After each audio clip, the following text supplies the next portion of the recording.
E se eu te dissesse que existe uma entidade tão poderosa e maligna que seu nascimento significará fim do mundo?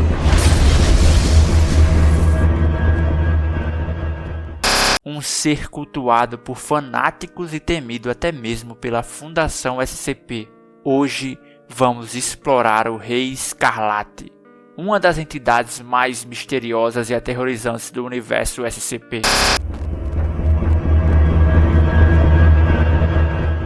O mito do Rei Escarlate começou com o SCP-231, um culto chamado Filhos do Rei Escarlate, que sequestra várias mulheres e as engravida. Os bebês que elas davam à luz eram cada vez mais monstruosos, e a última mulher, o SCP-231-7, nunca poderia dar à luz, pois isso significaria o apocalipse. Para impedir esse destino, a Fundação criou o procedimento chamado 110 Montauk, um ritual horrível que supostamente mantém o Rei Escarlate adormecido. O que acontece nesse procedimento, ninguém sabe ao certo, mas os poucos registros sugerem algo terrível. A história do Rei Escarlate não para por aí. SCP-2317 introduz outra versão dessa entidade, uma criatura imensa aprisionada em uma dimensão isolada, seguro por 7 correntes. Se essas correntes se romperem, ele será liberto.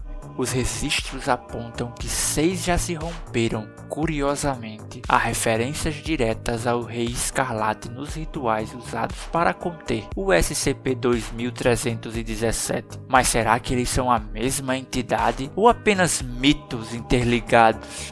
E então temos o SCP-001. Uma interpretação ainda mais intrigante. O Rei Escarlate seria a personificação do choque entre o mundo moderno e o antigo, ganhando poder à medida que a Fundação tenta controlá-lo. Se isso for verdade, estudar ou tentar conter o Rei Escarlate pode apenas o fortalecer.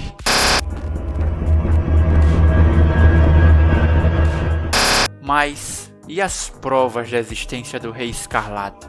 Bem, ele nunca apareceu diretamente, mas sua influência é sentida em diversas anomalias. Por exemplo, o SCP-999, o adorável monstro da felicidade, pode ser a chave para derrotar o Rei Escarlate. Alguns acreditam que o SCP-999 é o seu próprio filho, criado para ser o oposto do seu pai, uma entidade de pura bondade que um simples toque te deixa muito, muito feliz. E o que impediria a ascensão do Rei Escarlate. Outro possível descendente do rei seria o SCP-682, o Largato Imortal. Sua raiva pela vida e desejo de destruição pode ser um traço herdado do próprio pai.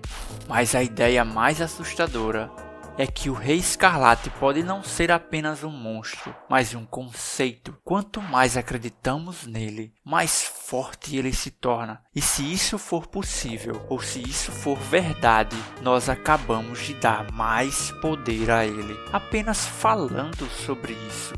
Então tome muito cuidado no que você fala.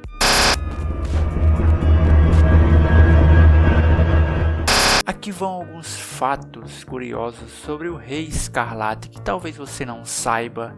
Sua origem é incerta. Apesar da sua presença marcante no nosso universo SCP, ninguém sabe ao certo se o Rei Escarlate foi inspirado em um mito real ou se surgiu totalmente da imaginação dos escritores da Fundação. Outro fato é o SCP que não deveria existir. Existem teorias de que o Rei Escarlate pode ser apenas um boato criado dentro da própria Fundação, um medo coletivo que se tornou tão forte que ganhou vida própria. Isso se conecta diretamente com a ideia do SCP-001, onde ele se fortalece apenas por ser estudado.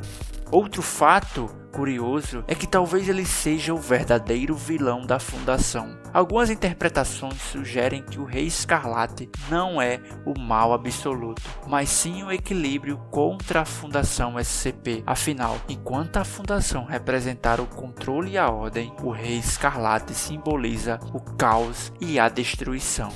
Esses detalhes só aumentam o mistério ao redor do Rei Escarlate. Agora a grande questão, ele realmente existe?